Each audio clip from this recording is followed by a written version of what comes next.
12 বছরের এক কিশোরীকে অপহরণ করে তাকে ধর্ষণ করে খুন করা হয়েছে, আর ঠিক এই খালেই ফেলে দেওয়া হয়েছে। আমরা দেখতে পাচ্ছি কলকাতা পুলিশের ডুবুরি নামানো হচ্ছে খালের মধ্যে, যেহেতু পুলিশের আধিকারিকরা, তদন্তকারী অফিসাররা তারা জানতে পেরেছে যে এই খালেই সেই কিশোরীকে খুন করে ফেলে দেওয়া হয়েছে। যেটা পুলিশ সূত্রের খবর, আজকে সকাল বা ভোরবেলা সেই কিশোরীকে হেয়ার স্ট্রিট এলাকা থেকে অপহরণ করা হয়।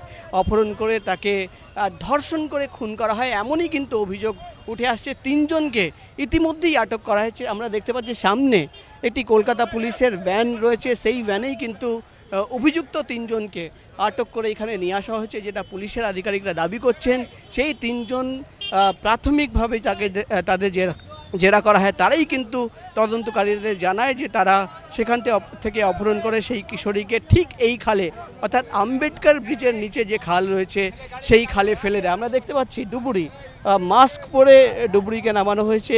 সেই দেহ, যেহেতু অভিযুক্তরা জানিয়েছে যে সেই কিশোরীকে ঠিক এই ব্রিজের ওপর থেকেই ফেলে দেওয়া হয়েছিল, তাই ডুবুরি নামিয়ে কিন্তু সেই দেহ খোঁজার চেষ্টা করা হচ্ছে। তল্লাশি অভিযানে নেমেছেন পুলিশের আধিকারিকরা। সব মিলিয়ে কিন্তু হেয়ার স্ট্রিট থানা থেকে আজকে ভোরবেলা এক কিশোরীকে অপহরণ করা হয়, তাকে অভিযোগ ধর্ষণ করে খুন করে এই জায়গায় ফেলে দেওয়া হয়। তাই 3 জন আটক, যারা অভিযুক্ত ওয়ার্ডগঞ্জের বাসিন্দা প্রত্যেকে, যেটা পুলিশ সূত্রের খবর, আর তাদের এখানে নিয়ে আসা হয়েছে। তাদের নিয়ে এসে তাদের জেরা করে জানতে পারেন আধিকারিকরা ঠিক এই জায়গায় কিন্তু কিশোরীকে খুন করে ফেলে দেওয়া হয়। তাই তল্লাশি অভিযানে নেমেছে কলকাতা পুলিশ। এখনও কিন্তু কিশোরীর দেহ পাওয়া যায়নি। হেয়ার স্ট্রিট থানার আধিকারিকরা এখানে রয়েছেন, তিলজলা থানার তদন্তকারী অফিসাররা এখানে রয়েছেন। সব মিলিয়ে কিন্তু এখনও তল্লাশি অভিযান চলছে।